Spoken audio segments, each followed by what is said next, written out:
네, 최 작가님 준비하신 주요 뉴스 잘 들었습니다. 저희가 또 오랜만에 모이다 보니까 네, 우리 사상 관련 뉴스가 참 많았네요. 할 얘기가 많았군요, 우리가 또. 그렇습니다. 네, 그 저희가 오프닝에서도 잠깐 소개를 해드렸습니다만은 이번 게스트도 정말 우리 귀중한 4.3과 관련해가지고 굉장히 큰 일을 하시는 네네. 송재호 의원님 하게 됐는데 그 일단 본격적으로 인사드리기 앞서서 혹시 그 최 작가님 그거 알고 계십니까? 어떤, 송재호 의원님의 이력 가운데 이게 잘 알려지지 않은 게 하나 있어. 어떤 거죠? 이분이 우리 기자 선배시죠. 아, 자, 송재호 의원님 뜨거운 박수로 환영하겠습니다. 안녕하십니까? 네, 아유 반갑습니다. 송재호입니다. 반갑습니다. 예, 의원님 먼저 이제 본인 소개 앞서서 궁금한 게 하나 있습니다. 네. 기자는 왜 그만두셨습니까? 솔직하게 이야기하면 그 당시에 내가 술을 너무 많이 먹어가지고 아, 제가 제가 80 연세대학교 정치외교학부 학번인데 연정회 회원이시군요. 예, 근데 그 80 이후에 전두환이가 쿠데타로 집권한 예, 예. 5.18의 해였고 그렇죠. 네. 정치외교학부 학생들이 사회 적응이 잘 안 돼서 아. 국가보안법 위반도 많았고 예, 그래서 가슴 아픈 사연이 있었네요. 그런 또. 시대적 상황이 사회적으로 굉장히 힘들게 한 측면이 많아요. 그래서 기자를 통해서 저는 이제 비교적 성공적으로 사회를 일단 적응을 했는데 그니까, 예, 예. 정착이 사실 잘 안 돼서 예, 그래서 그 후에 좀 사람도 되고 정신도 차리고 좀 사회 복귀도 하고 아하. 그리고 관광을 공부해서 예, 그런 아픈 또 제 나름엔 슬픈 사연이 하나 있습니다. 아. 솔직하게 말씀드리면 예. 그래요. 네. 너무 솔직하신 거 아닙니까, 이거? 근데 나 좀 이해가 돼. 왜냐면 네. 그 당시 같이 했던 선후배 동료 기자들이 다 알고 있는 일이잖아요. 그러니까. 그죠. 예. 송재호 하면 그랬었다. 아, 그렇습니다. 예. 제가 옛날에 그 뭐 자료 화면을 좀 찾아보다가 우리 또 의원님이 이렇게 스탠드업 잡는 걸 우연히 봐가지고 아, 깜짝 놀랐습니다. 예. 자, 아무튼 이렇게 저희 카멜리아 4300 팟캐스트에 이렇게 출연해 주셨는데요. 자, 먼저 청취자 여러분들께 우리 의원님 뭐 워낙 아시는 분들이 많으시겠지만 그래도 한번 수줍은 마음으로 예. 자기소개 좀 부탁드리겠습니다. 예, 지금 저랑 대담하는 우리 고재일을 우리 기자는 저는 개인적으로 기자라는 표현을 가장 좋아하고 아주 존경하고 좋아하는 후배인데 갑자기 부끄럽네요.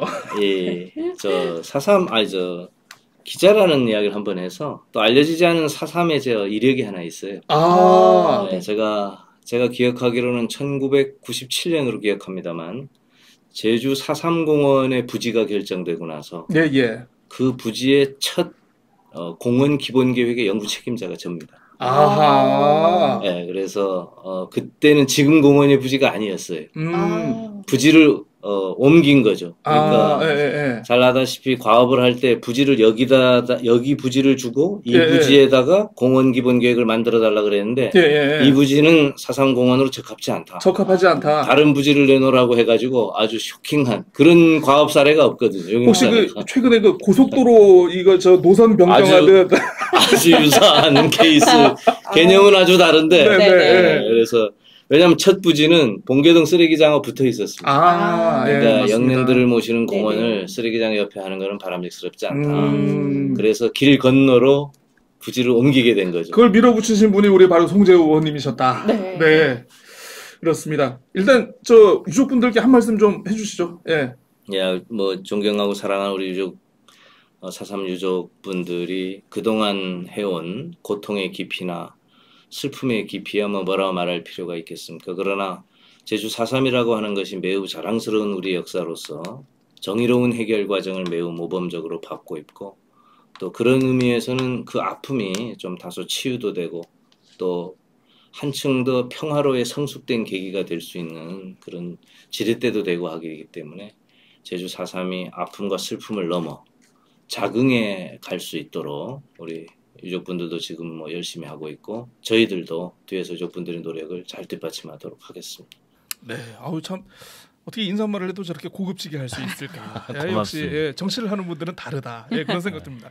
일단은 그 저희가 질문 준비를 좀 몇 개를 했는데요. 일단 본격적인 질문 들어가기 앞서서 현안 질문 좀 하나 좀 드리고 싶습니다.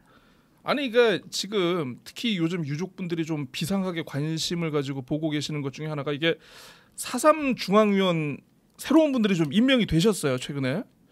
근데 보니까 뭐 여러 가지 이유를 행안부가 대고는 있습니다만은 좀 약간 우리 4.3을 편협되거나 왜곡된 시각으로 바라보는 그런 인사들이 좀 임명이 되면서 이게 우리 앞으로 추가 진상조사도 해야 되고 희생자 보상 남은 과정도 지금 계속 이거 해야 되는데 이거 암초에 걸리는 것 아니냐 이런 시선들이 우려가 좀 있는 것 같습니다. 지금 의원님 요거 어떤 시각으로 지금 보고 계십니까? 네, 우려죠. 우려고 당연히 암초라고 생각을 하고 있고요.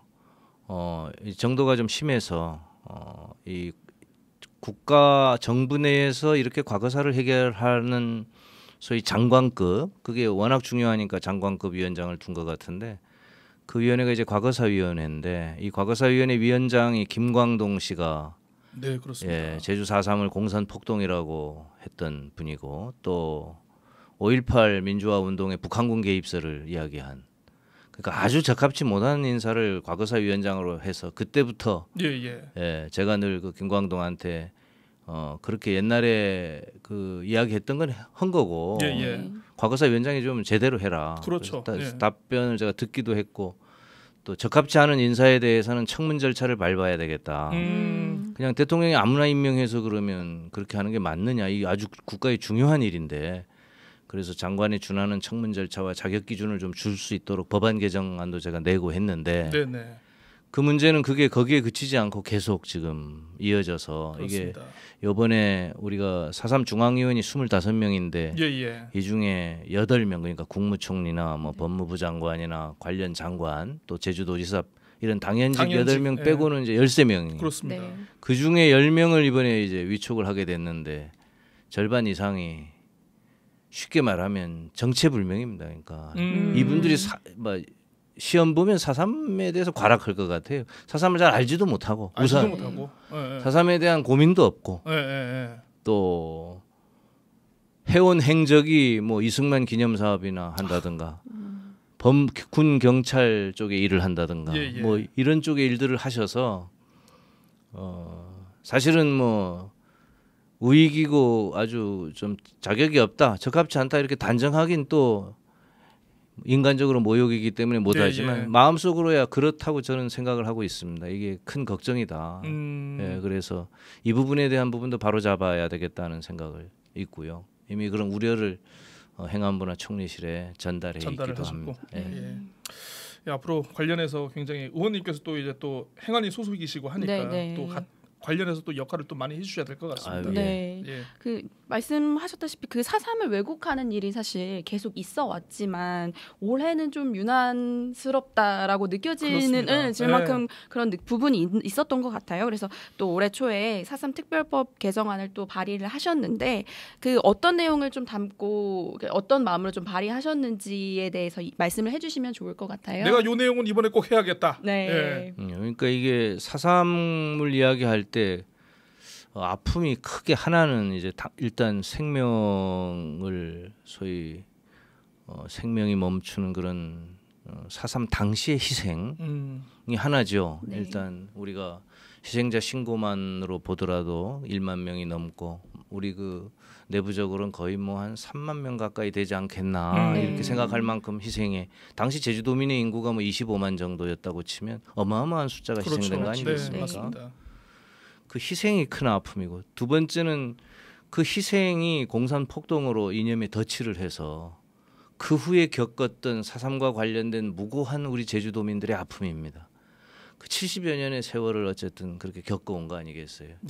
때로는 어머니 아버지도 자신의 어머니 아버지이면서 어머니 아버지라고 못 부르면서 또 혼인관계도 왜곡되면서 그래서 우리가 이런 것들을 그 왜곡해서 이념에 덫을 해서 아프게 한 거는 이제 그만하자라는 게 진상조사라는 거는 우리 제주도가 한 것도 아니고 유족회가 한 것도 아니잖아요. 진상조사 학자가 한 것, 진상조사를 사실은 정부가 한 겁니다. 정부가 한 거죠. 대한민국 정부가 정부의 편에서 진상조사를 해서 발표했으면 그리고 이게 4.3의 진짜의 우리가 팩트다, 진실이다 했으면 그걸 우리가 수용해서 가야 되는데 또 그거 진상조사와 반대되는 있지도 않은 과거의 일을 또 꺼내서 그걸로 이념에 덫을 하고 그 아픔에 또 그 비수를 또 마음에 또 상처를 주고 이런 행위들을 계속적으로 이렇게 잊을만 하면 반복돼 왔잖아요. 그렇습니다. 잊을만 하면 이게 또 반복돼. 이번에도 태영호, 김재원 네. 뭐 이렇게 대표적으로 그렇습니다. 발언된 인사들이 네. 또 건드렸는데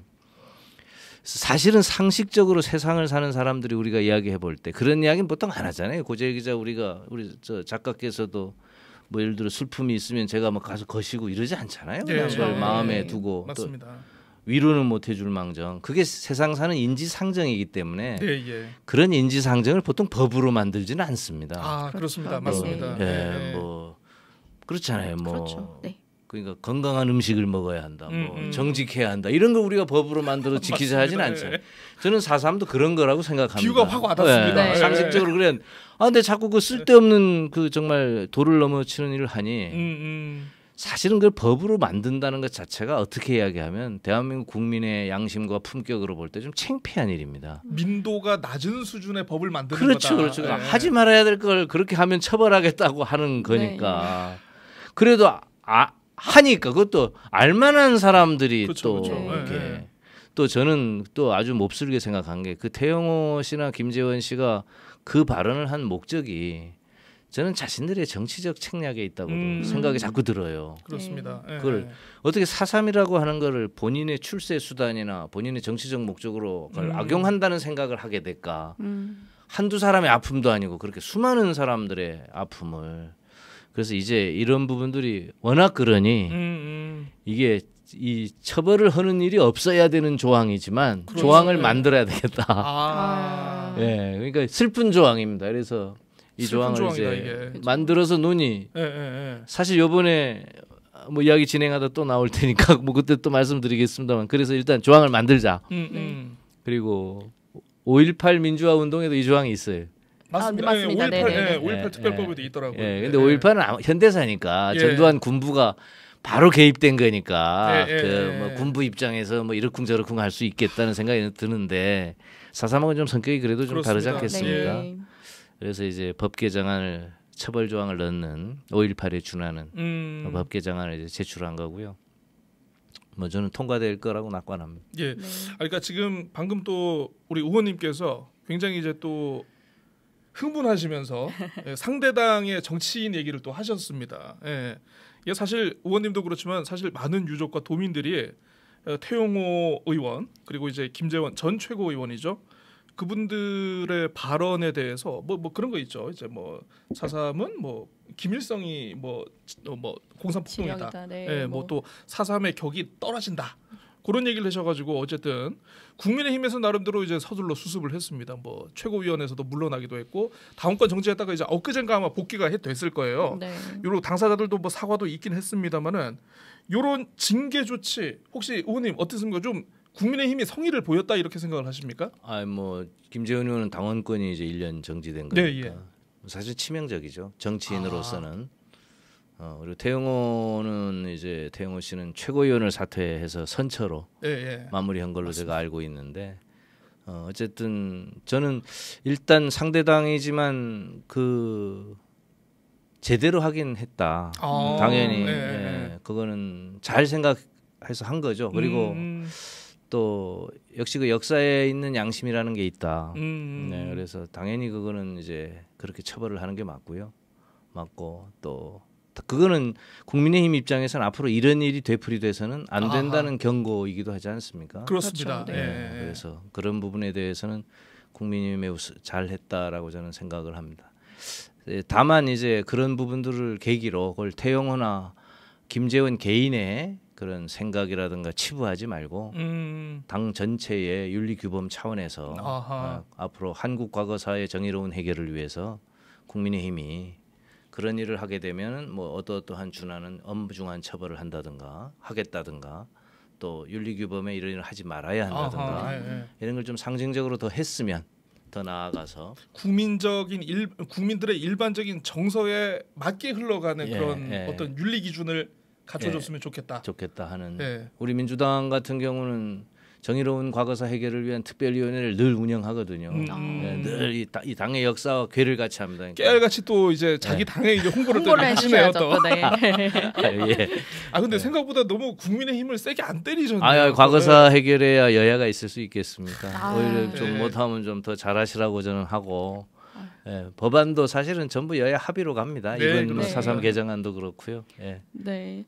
그 말씀해주신 대로 법안에 대해서 좀 긍정적으로 말씀을 네. 해주셨는데, 그 사실 한동훈 법무부 장관이 최근 처벌 조항에 대한 좀 부정적인 견해도 좀 피력을 하셨고, 제주도 와서. 네네. 그리고 또 국회 또 기류도 좀 심상치 않아 보이는데, 좀 지금 현재 진행 상황은 좀 어떻게 되고 있습니까? 그거는 이제 정확하게 이제 짚어야 되는데요. 네. 예를 들면 이런 거죠. 이것도 잘못 이야기하면 또 국민의힘이나 한동훈 편을 드는 게 되는데 전문위원도 이제 그런 우리 당 전문위원도 우리 당의 우리 상임위 전문위원도 이 법 조문 내용이 이게 이런 문제가 있을 수 있다 네. 하는 걸 이제 근데 이런 겁니다. 하나는 상식적인 건데 아까 이야기했듯이 이걸 꼭 법안으로 예. 이런 쓰레기 버리지 말자. 뭐 예. 이런 네네. 거. 예.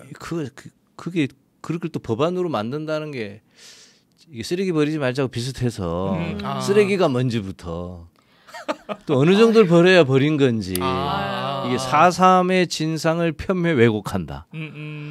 이게 어떤 걸 이야기하는 건지 구체적으로. 네, 예. 그리고 그 4.3을 설마 그렇게 하겠냐 그런 것들을 그런 면에서의 걱정이 있는 거죠. 이게 민주 시민이 가져야 되는 기본적 양식을 건드리는 조항이라는 우려가 있는 겁니다. 그거를 소위 기준의 모호성, 뱀의 모호성, 그 다음에 두 번째는 국민 표현의 자유에 대한 침해. 네. 침해라는 표현은 좀 그렇고 그건 네네. 굳이 그러니까 네. 하지 말아. 그래 말할 수 있는 자유를 그냥 두지. 그냥 뭐 누구든지 뭐 이렇게 이야기할 수 있는 거 아니냐 그런 부분에 대한 우려. 네. 를 장관이나 전문위원이 같이 표현했다고 보고요. 아하. 예. 저는 네. 그 우려가 우리 상임위 안에도 있습니다. 실은 또 네네. 5.18 민주화 운동 그 법안에 5.18 기본법에 우리가 이걸 놓을 때도 그 우려가 논쟁이 됐었고. 또 이미 선례가 있었죠. 예, 그리고 또 우리가 배보상을 다루는 특별법안을 이번 21대 국회 초에 통과시킬 때도 원래 이 조항이 있었거든요. 거기. 근데 이 조항만은 유보했어요 그때도. 예, 우선 배보상이 급하니 네. 배보상 조항을 통과시키고 이 조항은 그때 부정당한 게 아니고 그때도 야 이건 한 번 더 고민해 보자. 잠깐 한숨 쉬고 가자. 이거. 그랬던 조항입니다. 근데 이제 태영원 씨나 김재원 씨가 그런 말을 안 했으면 또 그런 일이 없었으면 이 조항이 수면이 안 올라왔죠. 또 외국 현수막 건도 있으니 아유 이거 이제는 이거 안 되겠다. 그러니까 우리가 제주도민이나 우리 유족이나 4.3을 이렇게 아끼시는 모든 분들한테 볼 때는 하지 말아야 좋은 조항이죠. 그렇죠. 상식적으로는 그럼에도 불구하고 해야 되는. 예, 그래서. 그러니까 의원님께서는 저 상대당에 있는 정치인들도 그렇고 저 이른바 맨 오른쪽에서 이렇게 저 머리띠 두르고 이렇게 하시는 분들의 선의를 믿으셨던 거야. 근데 믿었는데 그 선의가 없는 게 확인이 되니까 서둘러 부랴부랴. 맞습니다. 이렇게 입법 활동에 나섰다. 이렇게 정리를 해보겠습니다. 어쨌든 뭐 처벌 조항도 있고 어쨌든 21대 하면서 우리가 또 그 희생자 보상금 요것도 했는데 최근에